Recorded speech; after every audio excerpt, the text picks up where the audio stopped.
Uncle Feedle.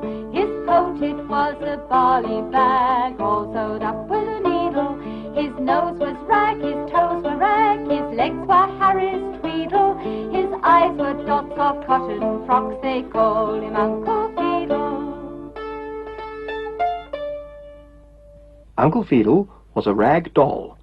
He walked through the rag doll country, where it is always summer and the green velvet leaves grew on the hedges, and all the year the flowers bloomed in the prettiest materials you ever saw. Uncle Feedle needed nothing. If he was hungry, he just had to unpick a cotton cauliflower or a corduroy carrot, and there was his dinner. If he was tired, he just had to find a cotton wool bush and lie himself down on it. Wasn't it odd, then, that one day he found himself feeling sad? He felt he needed something. He felt he needed a house. A house to live in, with a real bed in it. Old Uncle Feedle had no house, dear little Uncle Feedle. He had no bed, he had no house, poor little Uncle Feedle. Poor little uncle, silly old uncle, hadn't got a bed, so he took a bag of cloth and rag, a roll of cotton thread, oh.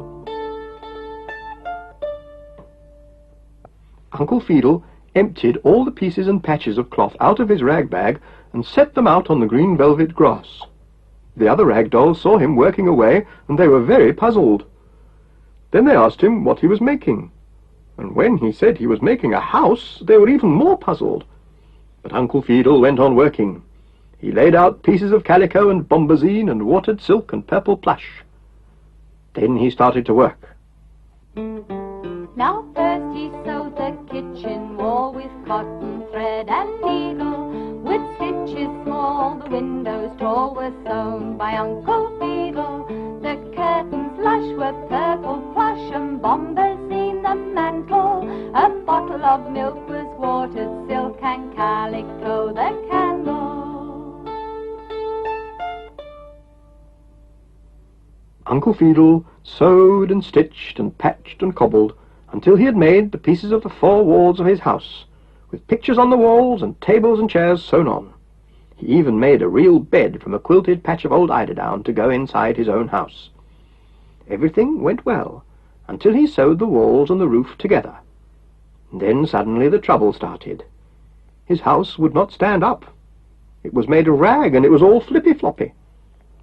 Uncle Feedle tried and tried, but every time he nearly made it stand up, one bit of it would bend, and down it would all go, flap on top of him. Well, of course, all the other rag dolls knew how to make things made of rags stay up, the same way as they stayed up. They were stuffed with cotton wool. So they all marched out into the fields and gathered loads of cotton wool flowers from the cotton wool bushes for Uncle Feedle to stuff his house with. Then Uncle Feedle's house stood up beautifully. But there was still one thing wrong with it. What was it? Well, of course, Uncle Feedle's house was so full of stuffing, he couldn't get into it. He couldn't go in through the door. He couldn't lie on his new bed or use any of the useful things he had sewn, because his house was full of cotton wool. Well, that really was a problem. All the rag dolls sat down and thought as hard as they could. Then one small rag doll had an idea. She said, "Why don't you have the inside of your house on the outside? It is always warm here, and it never rains, so there is no need to have the indoors indoors. You could have the indoors out of doors." "That's a good idea," shouted Uncle Feedle. He jumped up, and quick as a flash, he emptied the stuffing out of his house, turned it inside out, and stuffed it full again. And there it was, a lovely house with the inside on the outside. The fireplace and the mantelpiece and even the grandfather clock were on the outside. "Yes," said Uncle Feedle, "I like that house. It suits me." Now Feedle's house was inside out, clever old Uncle Feedle. The out was in was out, it suited Uncle Feedle. One wall kitchen, one wall parlour, one wall was the bedroom. He laid his head on his quilted bed Sleepy Uncle Feedle.